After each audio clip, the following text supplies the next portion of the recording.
મણિપુરમાં હિંસા વચ્ચે ભાજપના સીએમની ખુરશી ડામાડોળ, બેઠકમાં 37માંથી 19 ધારાસભ્યો ગાયબ.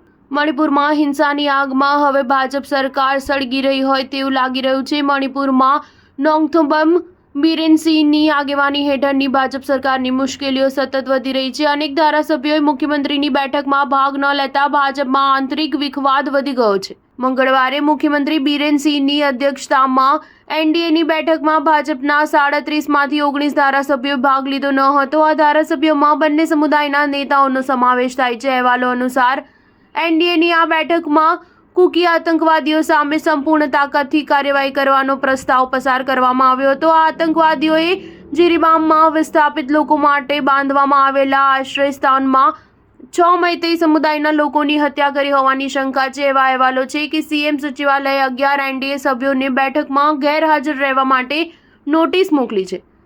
આ સભ્યોમાં મંત્રીઓનો પણ સમાવેશ છે. જો કે હજુ સુધી આ વાતની સત્તાવાર પુષ્ટિ થઈ નથી. મુખ્યમંત્રી બિરેનસિંહે એક વિડીયો સંદેશ જારી કરીને લોકોની સુરક્ષા માટે તમામ શક્ય પગલાં લેવાનું વચન આપ્યું છે. તેમણે કહ્યું કે અમે કોઈ પણ સમુદાયના ભેદભાવ વિના લોકોની સુરક્ષા કરશે.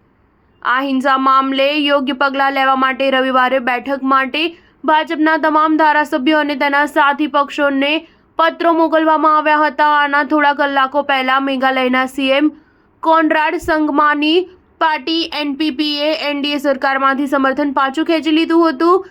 એનપીપીએ કહ્યું હતું કે મુખ્યમંત્રી સંકટનો ઉકેલ લાવવામાં નિષ્ફળ રહ્યા છે. આ પછી ભાજપ સરકાર પર સંકટના વાદળો ઘેરાયા છે.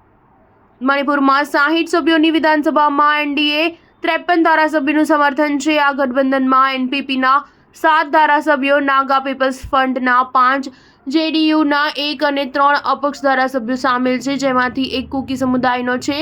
ભાજપના 37 ધારાસભ્યોમાંથી 7 કુકી સમુદાયના છે અને તે બધા બેઠકમાં ગેરહાજર રહ્યા હતા. જ્યારે એનપીપીના 7માંથી 4 ધારાસભ્યોએ ચર્ચામાં ભાગ લીધો હતો. તેમ છતાં પક્ષ હવે બિરેનસિંહ સરકારને ટેકો આપતો નથી. સ્ટાર ન્યૂઝ 7 હંમેશા સચ્ચાઈની સાથે.